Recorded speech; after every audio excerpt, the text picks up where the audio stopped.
The regular season has come to an end and the NBA play-in tournament is almost underway. Hello everyone and welcome back to Penn State Sports Night. I'm Logan Bourandas alongside Matthew Zweircan, and tonight we'll preview the matchups for this year's play-in tournament and look at sneaky picks to go far in the playoffs as a whole.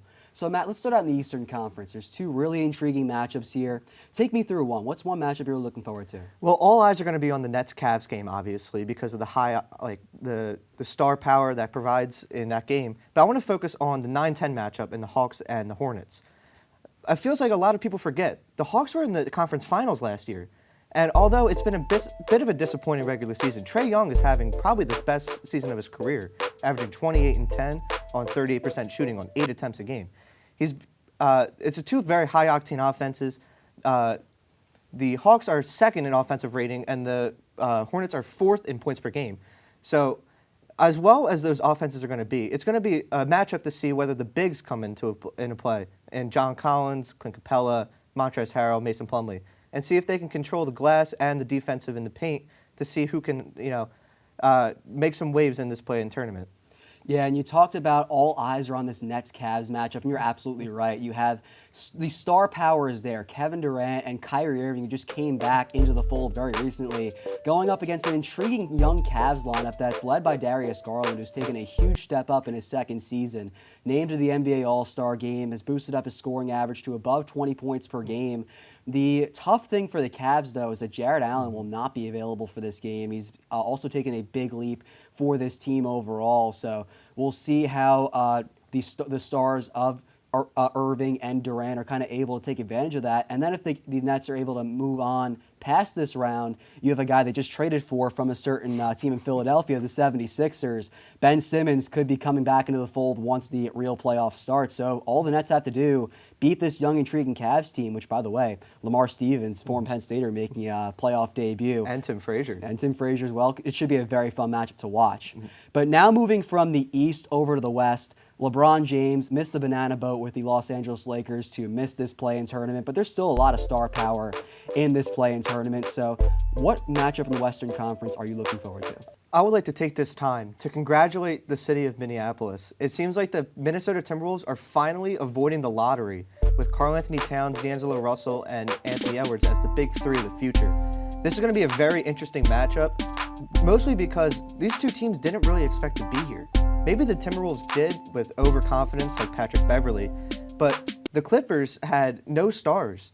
Paul George and Kawhi Leonard were out practically the entire season, and we're relying on guys like Mr. June, Reggie Jackson, Terrence Mann, Luke Kennard to carry the load for them, and they're still in the play-in tournament.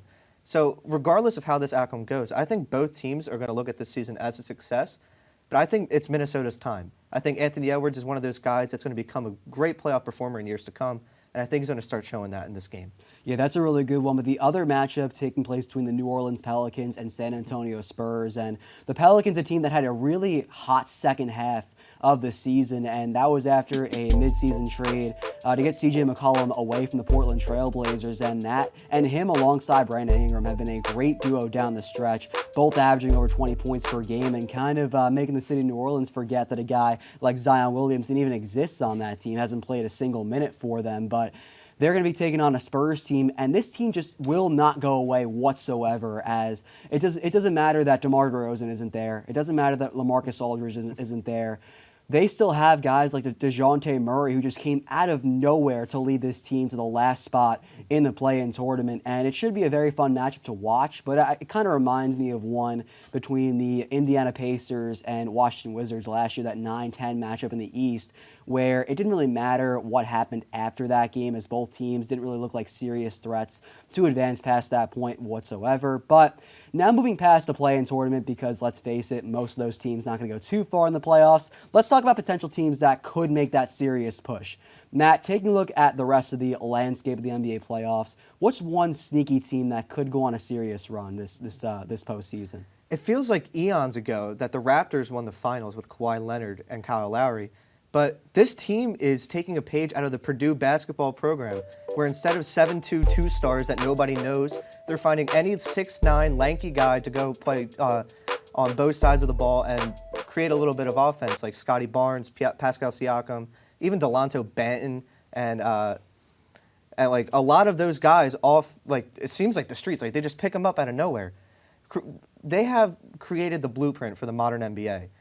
How teams are going to rebuild their rosters now, they're going to look for guys like Scotty Barnes and Pascal Siakam, who can basically do it all and are big enough to where they can guard multiple positions. Now, they have a tough first-round matchup in the Philadelphia 76ers, but there are so many questions around this Sixers team, whether that be the backup center position, head coaching, Matisse Thybulle not even being available for the games in Toronto. So they're lacking on a lot of ends right now.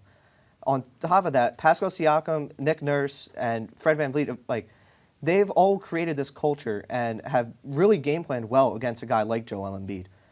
Now, to look forward, they're playing the Heat, who they also match up with very well. There's not a huge amount of size there on either side.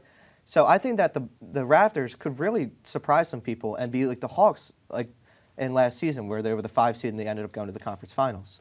Yeah, the Raptors have a serious advantage just by playing in Canada. But moving out to the West, I think a team that year after year after year has had the opportunities but has just come up short is the Utah Jazz. And this is a team that really has the talent on the defensive side of the ball, led by Rudy Gobert at the center spot. But they have a ton of playmakers on the offensive side of things, all led by Donovan Mitchell, and got key role players like Bogdan Bogdanovic and Mike Conley. So this might be one of the last chances for this Jazz core to make a serious push, as you don't know what the future between Gobert and Mitchell is going to be like in Utah. We've seen some trade rumors in the past, nothing too serious, but you don't know what it's going to be like after the season. And the Jazz, they've had the experience ever since Donovan Mitchell's rookie year and just haven't been able to put it all together. So this year, it looks like a really good opportunity for the Jazz to do just that. And they're coming into the Western Conference playoffs as the number 5 seed, and they'll be playing the number 4 seeded Dallas Mavericks. And there's a lot of stuff going on right now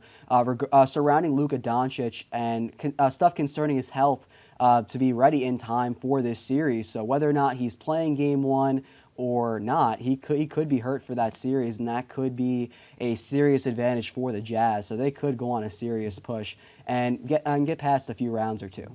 It should be a very good matchup, too, because we have 2 elite performers in the playoffs, as Donovan Mitchell and Luka Doncic have proven before, mostly in the bubble, albeit I think this should be a really fun series. Yeah, and we'll see if the Jazz, the Raptors, and some other intriguing teams in these NBA playoffs can make that push to the NBA Finals, or at least get a few rounds close to it. Well, that's going to wrap things up for this edition of Penn State Sports Night. Stay tuned throughout the NBA playoffs for more basketball content. For Matt Zweircan, I'm Logan Bourandas, and have a great night. Hey everybody, thank you for tuning into this edition of Penn State Sports Night. We hope you liked that segment. And we're sure there's other Penn State Sports Night segments that you are going to love as well. Be sure to subscribe to our YouTube channel for more content. And check us out on social media for updates and behind-the-scenes clips and pics. Follow us on Twitter at PSSN TV and on Instagram at PSU Sports Night to keep up with all the action. For all of us here at the Belisari Media Center, we are Penn State Sports Night.